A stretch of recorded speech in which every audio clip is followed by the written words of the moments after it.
मैं doctor Mahendra Singh Chaudhary, associate professor, government arts college Sikar, YouTube पर upload किए जाने वाले इन वीडियोस की श्रृंखला में आज मोहम्मद बिन तुगलक की विभिन्न योजनाओं के बारे में चर्चा करेंगे। इससे पिछले वीडियो में ये बताया था कि किस तरह से खिलजी वंश के बाद भारत में तुगलक वंश की स्थापना हुई, जिसमें गयासुद्दीन तुगलक शाह इस नवीन वंश के संस्थापक थे। उनके बाद मोहम्मद बिन तुगलक ने किस तरह से गद्दी हासिल की और लगभग 26 साल तक दिल्ली सल्तनत पर बादशाहत उसके हाथ रही। मोहम्मद बिन तुगलक ने 1325 ईस्वी में गद्दी संभाली और उस दौरान उसे राज्यारोहण में कोई कठिनाई नहीं हुई, क्योंकि वह पहले अपनी काबिलियत दिखा चुका था और अपने पिता, जिसकी उसने हत्या कर दी थी, उसने ही मोहम्मद बिन तुगलक को अपना युवराज नियुक्त किया था। जैसा कि कल चर्चा कर रहे थे, मोहम्मद बिन तुगलक का राजत्व सिद्धांत राजा के दैवीय अधिकारों का समर्थक था, अर्थात वो निरंकुश शक्तियों में विश्वास करता था, धर्म को राजनीति से अलग रखता था, साम्राज्यवादी नीति का पोषक था, नियुक्तियों में योग्यता को आधार मानता था और इसी वजह से उसके अमीर और उसके अधिकारी उसकी योजनाओं को असफल बनाने पर ही एक तरह से आमादा थे और उसकी उन विभिन्न योजनाओं का ठीक तरीके से क्रियान्वयन नहीं किया जा सका। और ये ठीक से क्रियान्वयन नहीं होने के कारण ही एक इतिहासकार हुए हैं एल्फिंस्टन। तो एल्फिंस्टन ने उसे भारत का एक पागल शासक करार दिया है। मोहम्मद बिन तुगलक अपने समय से बहुत दूर की सोचता था और वह उन तमाम कल्पनाओं को जो व्यवहारिक थीं पर किसी प्रकार त्रुटिपूर्ण नहीं थी लागू करना चाहता था, मगर उसका अमीर वर्ग उसका समर्थक नहीं था। अतः उसके द्वारा घोषित योजनाओं का ढंग से क्रियान्वयन नहीं हो सकता था और इसीलिए उसकी योजनाएं असफल होती रहीं, जिसकी वजह से कुछ इतिहासकार मोहम्मद बिन तुगलक को पागल करार देते हैं। इन योजनाओं को समझने के लिए हम बिंदुवार बात कर सकते हैं। जैसे एक महत्वपूर्ण योजना उनकी थी दोआब के क्षेत्र में कर वृद्धि। दोआब वो क्षेत्र है जहाँ दो आब, जैसा कि शब्द बताता है, इसका दो नदियों के बीच का क्षेत्र, अर्थात ये उत्तरी भारत के जो गैंगीज प्लेन्स हैं, उत्तरी भारत के ये जो इलाका है, यहाँ पर कर वृद्धि कर दी गई थी। इस वृद्धि के कारण भी अलग अलग इतिहासकारों ने अलग अलग दिए हैं। बदायूं के अनुसार इस क्षेत्र में उपद्रवी लोगों को सुल्तान दंडित करना चाहता था, इसलिए कर वृद्धि की। जबकि मेहदी हुसैन के अनुसार सुल्तान ने बाध्य होकर ये कर बढ़ाया था, क्योंकि खुरासन विजय के लिए उसे गठित सेना का विसर्जन करने से किसानों की संख्या बढ़ गई थी। डॉक्टर ईश्वरी प्रसाद ने कजराइल के आक्रमण के लिए धन संचय उसका उद्देश्य बताया है। उद्देश्य जो भी रहा हो, कर वृद्धि तो हुई थी, लेकिन कितनी हुई ये फिर विवादास्पद है। बर्नी इसे 10-20 गुना मानते हैं, तो फरिश्ता इसे 3-4 गुना बताते हैं, लेकिन एल श्रीवास्तव का यह मत विश्वसनीय लगता है, जिसके अनुसार भूमि कर में वृद्धि नहीं की गई थी, मगर अन्य करों में वृद्धि करके उन्हें लागू कर राजस्व को 5 से 10% तक बढ़ाया गया था। यह कर वृद्धि बहुत अधिक नहीं थी, लेकिन परिस्थितियां प्रतिकूल थीं, क्योंकि इसी समय दोआब के क्षेत्र में भारी अकाल पड़ गया और अधिकारियों ने राजस्व वसूलने के लिए अपना दमन चक्र चालू रखा। इन प्रतिकूल परिस्थितियों से सुल्तान अनभिज्ञ रहा लेकिन जब वास्तविक स्थिति का ज्ञान सुल्तान को हुआ तो उसने कई राहत कार्य किसानों के लिए संपन्न करवाए, किसानों को तकावी यानी ऋण उपलब्ध करवाए, मगर यह सब कुछ बहुत विलंब से हुआ क्योंकि अब तक जनता में असंतोष चरम सीमा पर पहुंच चुका था। लेकिन इन परिस्थितियों के लिए हम सुल्तान को जिम्मेदार नहीं मान सकते और न ही उसकी यह योजना अपने आप में त्रुटिपूर्ण थी या गलत थी, क्योंकि इतना कर तो पहले के सुल्तान भी इकट्ठा करते रहे थे। तो अब इस योजना की क्रियान्विति को लेकर के ही संशय हो सकता है कि किस तरह से उसकी क्रियान्विति की गई। नीति अपने आप में हमें दोषपूर्ण प्रतीत नहीं होती। इसी प्रकार दूसरी एक जो समय की योजना है वो कृषि विभाग को लेकर के है कि मोहम्मद बिन तुगलक ने दीवान ए कोही अर्थात कृषि विभाग नामक एक विभाग की स्थापना की और इसके तहत सुल्तान थे वो किसानों को आर्थिक सहायता देकर के कृषि योग्य भूमि का विस्तार करना चाहते थे, परंतु उसके इस प्रयोग की असफलता ने उसे काफ़ी बदनाम तो किया ही, साथ ही आर्थिक खर्च भी बहुत ज़्यादा हो गया था। यह योजना बहुत ही सुंदर थी मगर उस युग के लिए नई थी और इस योजना को लागू करने के लिए नियुक्त अधिकारियों ने योजना को सफल बनाने के लिए कोई विशेष प्रयास नहीं किया, अर्थात लोक कल्याण के लिए, किसानों के कल्याण के लिए और राजस्व संग्रह में वृद्धि करने के लिए ये प्रयास किया गया था, लेकिन इसका ढंग से क्रियान्वयन नहीं हो सका और ये योजना भी असफल हो गई। इसी तरह से राजधानी परिवर्तन को लेकर के भी हम बात कर सकते हैं कि 1326-27 में मोहम्मद तुगलक ने राजधानी दिल्ली से दौलताबाद, जो देवगिरी कहते हैं, वहाँ स्थानांतरित कर दी। इसमें उसके सिर्फ कार्यालय एवं अधिकारी ही नहीं बदले मगर समस्त जनता को भी दिल्ली छोड़ने का आदेश दे दिया। यह परिवर्तन कई कारणों से हुआ, जैसे देवगिरी की भौगोलिक स्थिति और सामरिक महत्व था, क्योंकि ये साम्राज्य के मध्य भाग में स्थित होने से ये सुरक्षित थी, दिल्ली के बजाय ज़्यादा सुरक्षित थी। इब्ने बतूता के अनुसार वह दिल्ली के नागरिकों को दंडित करना चाहता था।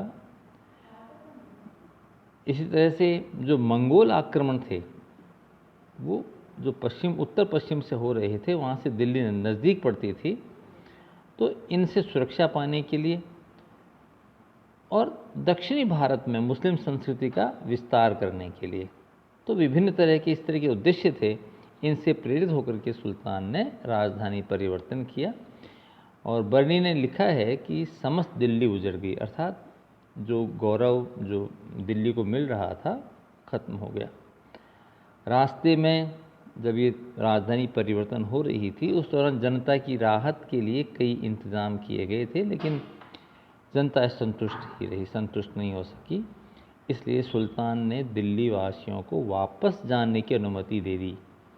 यह योजना अपने आप में नई नहीं थी मगर असफल रही, क्योंकि न तो दौलताबाद ही वैभवपूर्ण राजधानी बन सकी और न ही दिल्ली अपने पुराने वैभव को पा सकी। इस तरह से ये योजना भी ढंग से क्रियान्वित नहीं हो पाई और असफल रही।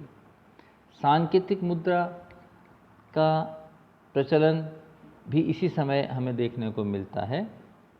ये 1329-30 ईस्वी के आसपास की बात है, जब भारतीय सिक्कों के इतिहास में यह एक उपलब्धि ही मानी जाएगी कि सांकेतिक मुद्रा का उस युग में प्रचलन हुआ।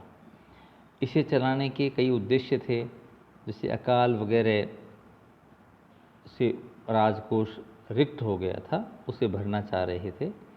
दूरस्थ प्रांतों को जीतने के लिए उसे अपने राजकोष को, अपने खजाने को सुदृढ़ करना था। चीनी और ईरानी शासकों से प्रेरित होकर के उसने अपनी इन कल्पनाओं को व्यावहारिक स्वरूप प्रदान किया, क्योंकि उस समय इन क्षेत्रों में सांकेतिक मुद्रा का चलन हो रहा था। तो इन उद्देश्यों को ध्यान में रख करके मोहम्मद तुगलक ने सांकेतिक मुद्रा कानूनी घोषित कर दी, मगर इसकी टकसाल या बनाने पर सही नियंत्रण नहीं हो सका, जिससे जाली सिक्के बाजार में चलने लगे। बर्नी ने लिखा है कि सभी हिंदू परिवार टकसाल बन गए। बर्नी ने क्या लिखा कि सभी हिंदू परिवार टकसाल बन गए, मगर यह तथ्य एक पक्षीय लगता है, क्योंकि लोभ की प्रवृत्ति से मुस्लिम परिवार भी मुक्त नहीं रह पाए होंगे। खैर, जो भी हो, स्थिति बड़ी जटिल बन गई और विदेशी व्यापार पूर्णतः चौपट हो गया तथा आंतरिक व्यापार भी बहुत बहुत क्षीण हो गया, कमज़ोर हो गया। इससे संपूर्ण आर्थिक ढांचा अस्त व्यस्त हो गया और अराजकता व्याप्त हो गई। अपनी इस व्यवस्था को वापस लेने की घोषणा के साथ ही उसने उन सिक्कों के बदले सोने चांदी देने की घोषणा भी कर दी।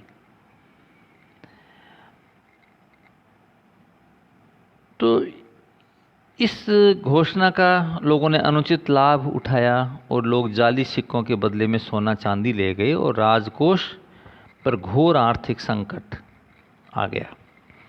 यह योजना अपने आप में अपने समय से बहुत आगे की थी।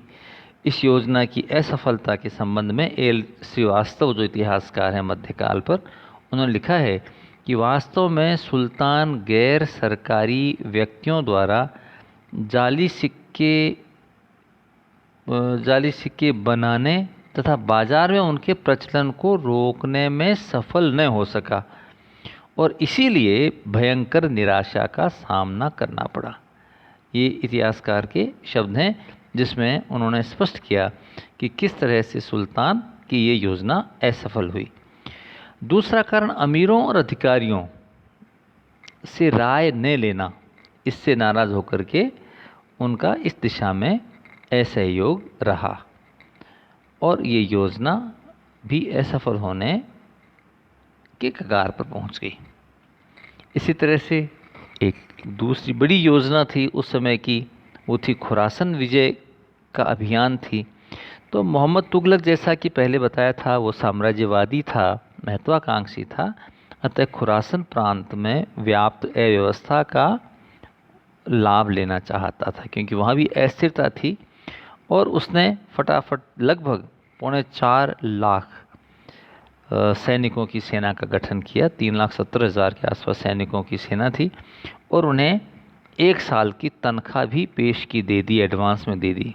लेकिन जब उसे ये पता लगा कि वहाँ के अभियान में कई सारी कठिनाइयाँ होंगी और वहाँ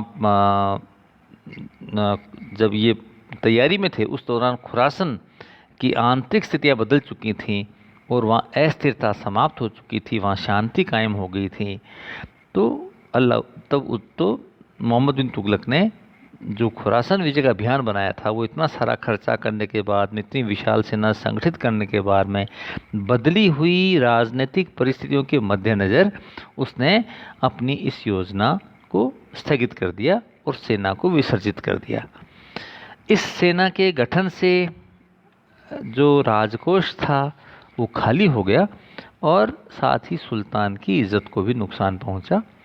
मोहम्मद तुगलक की प्रतिष्ठा उसकी योजनाओं के असफल होने से कम अवश्य हुई और एल्फिंस्टन जैसे इतिहासकारों ने उसे पागल कहा और बर्नी द्वारा दिए गए विवरण के आधार पर वह अंतर विरोधों का विस्मयकारी मिश्रण भी कहलाया। मतलब he said to be mixture of opposites, अर्थात अलग अलग अंतर विरोध उसके अंदर हैं, उनका मिश्रण है उसके अंदर अंतर विरोधों का।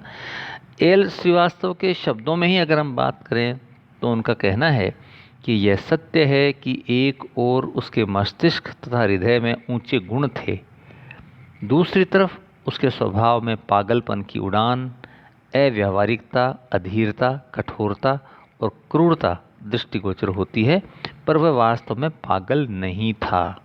ये एल श्रीवास्तव ने मोहम्मद बिन तुगलक का एक नोट के रूप में कमेंट किया है। उसकी योजनाएं समय से आगे की थीं और जनसाधारण की समझ से परे थी। राजधानी परिवर्तन, दोआब में कर वृद्धि उसका पागलपन नहीं था, लेकिन उसके चतुर और दूरदर्शी शासक होने के परिचायक थे। इसका वर्णन एक पक्षीय है, क्योंकि बर्नी सुल्तान की धार्मिक नीति से अप्रसन्न था और इसामी जो इतिहासकार हैं वो सुल्तान के विरोधियों को प्रसन्न करना चाहता था, इसलिए विवरण इस तरह का लिखा गया। तांबे के सिक्के चलाकर भी उसने प्रशासन को दूषित करने जैसा कोई कार्य नहीं किया, वरन सैनिक रूप से शक्तिशाली बनने हेतु यह आर्थिक सुधार किया गया था।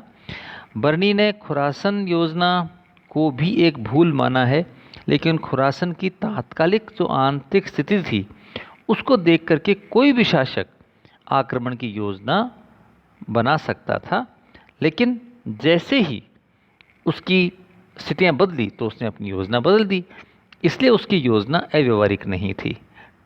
ठीक इसी तरह योजना को क्रियान्वित न करना उसकी दूरदर्शिता का द्योतक था, क्योंकि मार्ग में बर्फ और विद्रोही जातियों का होना और वहाँ पर स्थितियों का बदल जाना खुरासन में, ये सब उसकी योजना को क्रियान्विति में बाधक हो सकते थे और सफलता संदिग्ध थी। यदि बर्नी के सारे वर्णन को बहुत ध्यान से देखें तो बर्नी स्वयं अंतर्द्वंद्व में फंसा नजर आता है। बर्नी की स्थिति और सुल्तान की नीति जैसे ही बदली, उसने सुल्तान की प्रशंसा आरंभ कर दी। इसलिए सिर्फ बर्नी के विवरण के आधार पर हम सुल्तान को पागल स्वीकार नहीं कर सकते, ये न्याय संगत नहीं होगा और मोहम्मद बिन तुगलक की नीतियों के का सही विश्लेषण भी नहीं होगा।